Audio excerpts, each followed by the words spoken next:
Bom dia, meninos e meninas. Semana passada, nós estudamos Manuel Bandeira, que já está aí no comecinho do caderno 2 de vocês. E o que nós vamos fazer hoje é corrigir os exercícios sobre isso, né? E como sempre, nós vamos fazer juntos, como sempre. Caso vocês tenham qualquer dúvida, é só vocês me escreverem que eu esclareço, tá bom? Seja em relação à teoria, seja em relação aos exercícios. Então, esses exercícios que nós vamos começar a corrigir agora, eles estão no caderno 2 de vocês, a partir da página 28. Eles vão da página 28 até aqui, até a página 31. Então, essa é a nossa aula de hoje, tá? Nós vamos corrigir e depois eu fico à disposição de vocês para tirar dúvidas sobre qualquer um que tenha ficado aí, tá? Então, vamos lá. Vamos localizar aqui para vocês, pronto. Então, aí na página 28 de vocês, né, vocês têm a primeira parte dos exercícios. Então, vamos a eles. Texto para as questões de 1 a 3. Poema tirado de uma notícia de jornal. Chegamos a comentar esse poema na aula, né? João Gostoso era carregador de feira livre e morava no Morro da Babilônia, num barracão sem número. Uma noite, ele chegou no bar 20 de novembro. Bebeu, cantou, dançou. Depois se atirou na Lagoa Rodrigo de Freitas e morreu afogado. Os versos transcritos de autoria de Manuel Bandeira revelam uma das principais características de sua poesia, que é a... Então, olhem, um minutinho para vocês darem uma olhadinha nas opções, tá certo? Então, esse texto, especificamente, a resposta é a letra B de bola. Transformação do cotidiano em matéria poética. Veja que a notícia de jornal, né, virou assunto de um poema, é o próprio poema, né, com uma organização de uma outra maneira. Então, é isso, tá? A gente sabe que a maior parte da poesia do Manuel Bandeira fala justamente disso, do cotidiano. E por quê? Né? Por conta daquilo que eu falei para vocês na semana passada. A opção do Bandeira não foi por morrer, né? Foi por viver. E viver na poesia, isso explica, né? Uma notícia de jornal virar objeto do poema, tá bom? Aí a segunda pergunta é: relacione o título do poema à corrente estética da qual ele participa. Então veja que o nome do poema é Poema Tirado de uma Notícia de Jornal, né? E esse poema, como a gente sabe, esse autor, ele é modernista. Como é que a gente sabe que é modernista? Olha, dá para colocar aí algumas coisas como resposta. Uma delas, a incorporação do cotidiano, por exemplo. A gente sabe que esse é um dos procedimentos mais comuns da poesia moderna. É o cotidiano virar material do próprio texto, tá? Outra coisa é a forma do poema, né? A gente pode depois analisar o corpo do poema. Os versos são livres, os versos são brancos, né? O que reforça essa ideia de que o texto é modernista. Como ele pediu só para analisar o título, basta vocês escreverem que o título indica essa incorporação do cotidiano tão típica da poesia moderna. Questão 3. O poema adota o procedimento de relatar os acontecimentos sem comentá-los ou interpretá-los diretamente. Que atitude esse procedimento pede ao leitor? Então, essa é a primeira pergunta, tá? E depois a gente explica brevemente aquilo que colocou. Então, pense um pouquinho. Então, o que se espera que vocês escrevam aí? Isso indica o despojamento de Manuel Bandeira, né? A ideia não é fazer nenhuma metaforização, não é criar símbolos exóticos, não, gente. É o cotidiano estar na poesia mesmo, enquanto cotidiano, sem que seja símbolo de nada, né? É a poesia que vale por ela mesma, e é isso que importa. Então, é isso. O que se espera que vocês coloquem aí? Então, isso indica o despojamento de Manuel Bandeira, que transforma os fatos banais em assunto poético, né? Em elemento poético, em abordagem poética, sem buscar sem buscar nele nenhum símbolo especial. Eles valem pelo que eles são. Então é isso que se espera que vocês escrevam na resposta de vocês, tá? Questão 4. A discussão sobre gramática na classe está quente. Será que os brasileiros sabem gramática? Aí a próxima pergunta se refere justamente a isso. Então, vamos a ela, né? Então, está aqui. Para mim, brincar. Então, esse é o texto de Manuel Bandeira, tá? A historinha do Enem, que antecede, e depois o texto. Não há nada mais gostoso do que o mim sujeito do verbo no infinito. Para mim, brincar.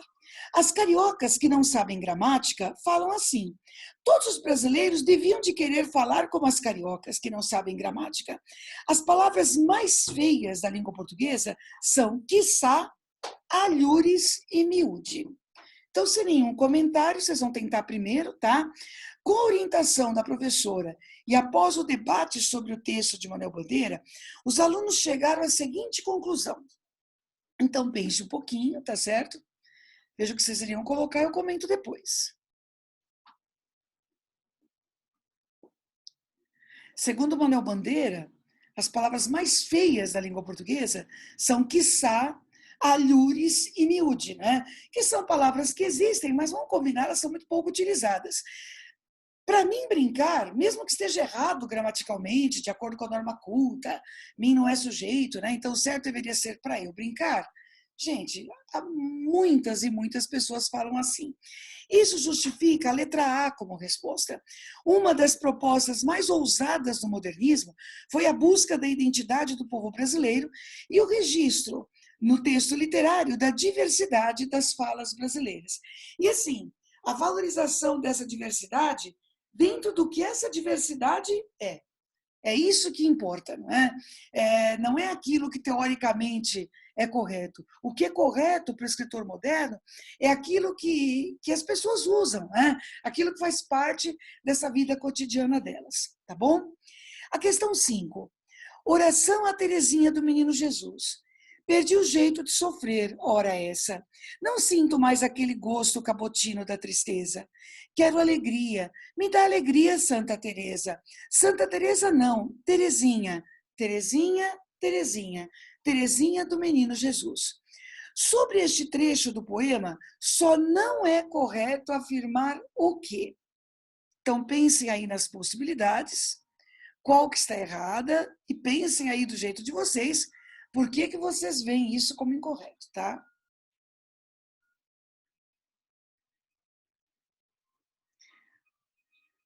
Tudo bem? Então, a resposta correta seria a letra E de elefante. Apesar de seu feitio de oração, os versos manifestam intenção desrespeitosa e mesmo sacrílega em relação à religião estabelecida. Gente, nada a ver, tá certo? Em nenhum momento Manuel Bandeira desrespeita a santa, né? Em nenhum momento ele desrespeita a religião, ele tem uma atitude sacrílega. Na verdade, ele está dizendo para você que a santa de verdade é aquela que está perto dele, né? Então, ele prefere ter essa conversa com a santa de perto, não aquela conversa daquela oração decorada, sabe? Mas aquela em que ele pode simplesmente falar do jeito dele o que ele quer para ela, e é isso que ele deixa claro aqui, tá bom? A próxima. Leia o poema a seguir, O Anel de Vidro, de Manuel Bandeira, e responda ao teste 6. Aquele pequenino anel que tu me deste, ai de mim, era vidro e logo se quebrou. Assim também o eterno amor que prometeste, eterno. Era bem pouco e cedo se acabou. Frágil penhor que foi do amor que me tiveste, símbolo de afeição que o tempo aniquilou.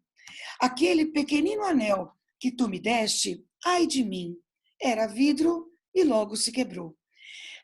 Não me turbou, porém, o despeito que investe, gritando maldições contra aquilo que amou.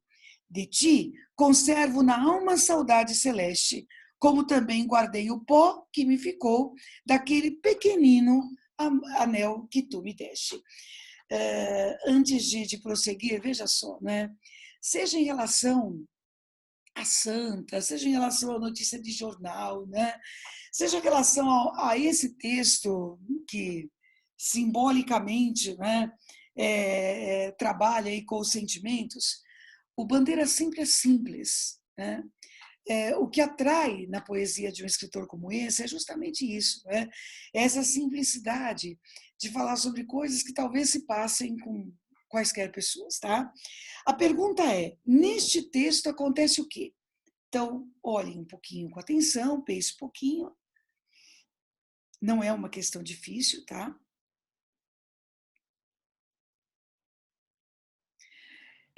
Está correto quem pensou na letra D de dado como resposta. Há lirismo sentimental presente em boa medida pela retomada da quadrinha popular. O anel que tu me deste era vidro e se quebrou. Né? Então, essa história do anel que é de vidro e se quebra representa mesmo o rompimento de relação. Né? E ele vai fazer isso através dessa metáfora popular. Então, letra D, a resposta. A próxima questão vem aí na página seguinte, né? São os últimos exercícios sobre o Manuel Bandeira. As questões de números 1 a 6 tomam por base a 8ª estrofe, olha só, do canto 6º de Os Lusíadas, de Luís de Camões, e o poema A Onda, de Manuel Bandeira. Então, aqui está a estrofe retirada do canto 6º. No mais interno fundo das profundas, cavernas altas onde o mar se esconde, lá, donde as ondas saem furibundas, quando as iras do vento o mar responde. Netuno mora, e moram as jucundas nereidas e outros deuses do mar, onde as águas campo deixam as cidades que habitam estas úmidas deidades. Então, aquela linguagem de Camões, século XVI, né, em que ele fala desses perigos do mar. Aí o Bandeira, na hora de falar do mar, ele vai falar do mar do jeito modernista, né? Que seria assim. A onda anda. Aonde anda a onda? A onda ainda onda, aonde? Aonde? A onda. Gente, diametralmente diferente, certo? Então, essa abordagem da onda vira aí uma brincadeira de palavras. Né? O que vocês têm aqui é um pedaço de uma prova da Unesp que abordou isso. Vamos ver como é que ficaria, então. Os dois textos apresentados, separados no tempo por quase 400 anos, a primeira edição de Os Lusíadas é de 1572, revelam características formais típicas de suas respectivas épocas, mas não deixam de apresentar traços em comum, mesmo que eles sejam, num primeiro momento, bem diferentes. Releia-os com atenção e responda às questões 1 e 2. Mencione duas características formais típicas da modernidade que se observam no poema A Onda. Gente, muito simples. Então, olhem vocês de novo primeiro, pense um pouquinho. Ele pediu duas, tá certo? De verdade, há mais do que duas, né? Vocês poderiam falar, por exemplo, do formato, né? O texto não obedece a uma forma fixa, certo? O poema é feito numa estrofe só. Seria uma ótima resposta, essa seria uma característica. Outra característica é a métrica irregular. O poema tem versos livres. Também daria para ter colocado isso. Mas uma das coisas mais legais desse texto é o jogo de palavras que é feito por meio da paronomásia. Para quem esqueceu, a paronomásia é quando você faz jogo de palavras com palavras que se escrevem de um jeito parecido, se lê de um jeito parecido, mas, claro, tem sentidos diferentes. Né? É o que acontece, por exemplo, quando ele usa anda, aonde, ainda. Não é? Esse jogo sonoro acaba chamando a atenção para a própria palavra. Então, repetindo, o que dá para colocar aí? Né? O poema não está escrito numa norma fixa, o poema tem versos livres, certo? E o poema trabalha com o jogo sonoro, representado, nesse caso, pela paronomásia. E aí você diz quais são as palavras que geram isso. Né? Onda, anda, aonde e ainda. Então, esse jogo sonoro, né, é que vai construir o sentido do poema. Então, dessas três, se vocês colocarem duas, né, já estará ótimo, tá bom? Questão 2. Aponte o procedimento rítmico, certo? Rítmico, tem a ver com a sonoridade, então, com a musicalidade. Presente na estrofe de Os Lusíadas, que é também empregado no poema de Manuel Bandeira.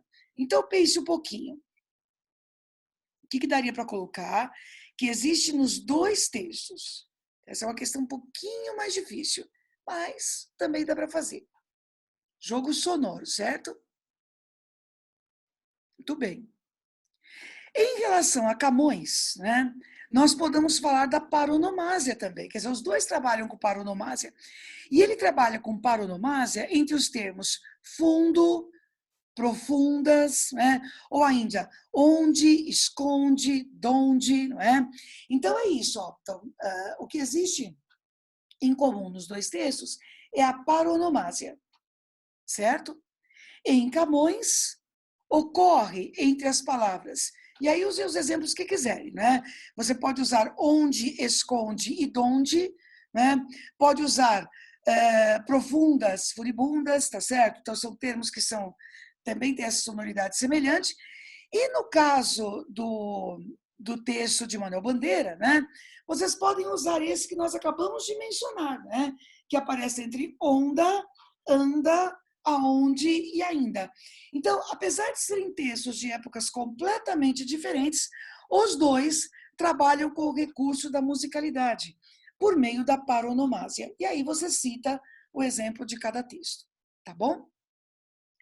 Na língua portuguesa, a colocação das palavras e dos termos das orações apresenta certa flexibilidade, o que permite aos escritores buscar efeitos estilísticos e expressivos pela alteração da ordem usual, ou também, como no caso dos dois últimos versos da estrofe de Camões, obter o número de sílabas e o ritmo desejados. Releia esses versos e responda ao que se pede. Então, isso aqui, como eu disse a vocês, é uma prova da Unesp. Então, nessas provas de vestibular, você vai ter perguntas de várias áreas, não só de literatura, né? A partir do mesmo texto. Então, ele vai usar esta, por exemplo, para cobrar sintaxe, que é um assunto que nós já vimos também. Indique a função sintática exercida pelo termo campo na oração que constitui o sétimo verso. Essa é a primeira pergunta. E qual a função sintática exercida pelo termo estas úmidas deidades no oitavo verso? Então, no poema, no sétimo verso, nós temos o seguinte. Vamos lá, 1, 2, 3, 4, 5, 6. Então, ele coloca assim, Nereidas e outros deuses do mar, onde as águas campo deixam as cidades, que habitam estas úmidas deidades. Então, ele quer saber o que é estas úmidas deidades, tá certo? E ele quer saber o que é esse campo, né? Sintaticamente, o que é isso. Então, tomem cuidado que o período está ao contrário. E se você fizer a análise direitinho, olha o que você vai encontrar aqui. Olha só, né? As águas campo deixam as cidades. Quem deixam? As águas. Então, em ordem direta as águas deixam campo às cidades. Isso faz com que nós possamos perceber que esse campo é objeto direto. Ó, deixam o quê? Campo, certo? Então, campo, entre aspas, exerce função de objeto direto. Na de baixo, que habitam estas úmidas deidades, certo? Então, se você perguntar quem habitam, a resposta, estas úmidas deidades. Essas úmidas divindades, essas deusas, né? Elas habitam estes campos. Então, a resposta é essa, né? No primeiro caso, campo é objeto direto de deixam, vírgula, enquanto estas úmidas deidades é sujeito simples de habitam. É isso que se espera que você escreva, tá? E aí, ainda nesses mesmos versos, a pergunta ainda de sintaxe é assim: reescreva as orações que constituem esses versos colocando os dois termos mencionados na questão 3 em posições aceitáveis gramaticalmente, mas diferentes das escolhidas pelo poeta. Então, é o que eu acabei de fazer com vocês, né? É colocar isso em ordem direta, começando pelo sujeito. O poeta colocou em ordem indireta, nós vamos colocar em ordem direta. Então, ficaria assim, sem as aspas, porque nós estamos mudando o texto original. As águas deixam campo às cidades. E no verso de baixo, iniciando com letra maiúscula, que estas úmidas deidades habitam. Então, repetindo, as águas deixam campo às cidades, que estas úmidas deidades habitam.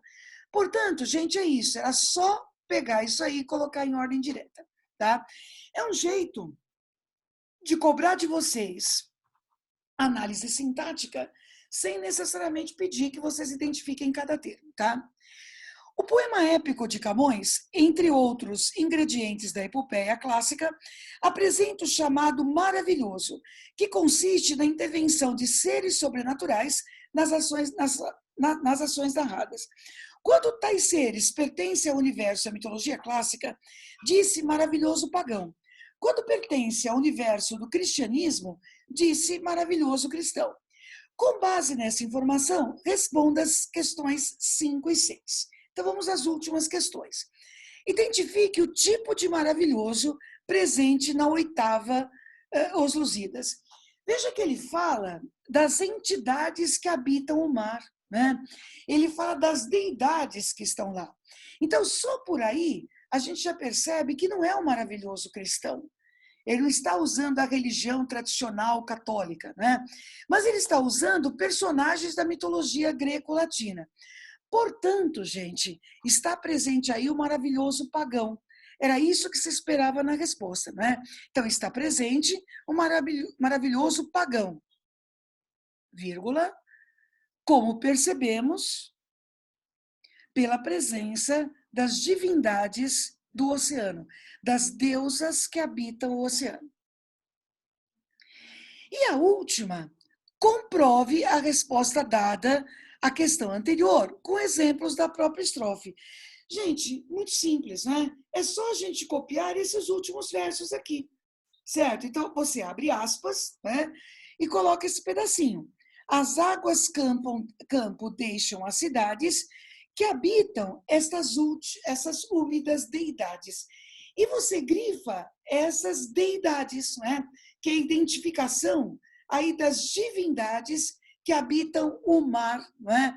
São as nereidas, né? Que estão ali habitando o mar e pertencem à mitologia, né? Que vivem junto com Netuno, que é o deus dos oceanos. Então, você copia esses dois versos e embaixo coloca uma breve explicação, né? As deidades são referência, né, às deusas que habitam os oceanos, que habitam os mares. Então, gente, é isso, né? Com isso, nós encerramos, então, o estudo sobre Manuel Bandeira e, com isso, também encerra-se o nosso trabalho sobre a primeira geração modernista brasileira. Caso vocês tenham dúvida em relação a qualquer exercício, né, ou em relação ao próprio Manuel Bandeira, juntando a aula passada com a parte de hoje, vocês já sabem o que fazer. Vocês podem escrever, né, que eu terei aí o maior prazer em explicar a vocês, tá bom? Então, boa semana para vocês, né? Tomem bastante cuidado, um grande beijo e semana que vem nós voltamos aí com as aulas, tá bom? Tchau!